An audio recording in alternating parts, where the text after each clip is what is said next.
Locked out of crucial Wix updates because your email's outdated. Let's fix that. First, head over to Wix.com and log into your account. Make sure you're using your current login credentials. Once you're in your Wix dashboard, look for your profile icon, usually found in the top right corner of the screen. Click on it.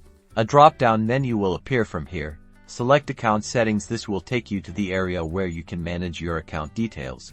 On the Account Settings page, find the Email section. It usually displays your current email address. Next to your email address, you should see an Edit or Change button. Click on that button.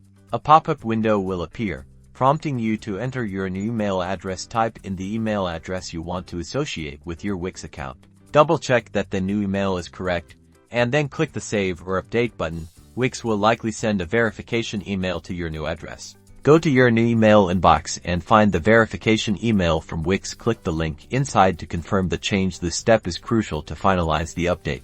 Once you've verified your new email, return to your Wix account. You should see a confirmation message indicating that your email address has been successfully updated, and that's it. You are all set.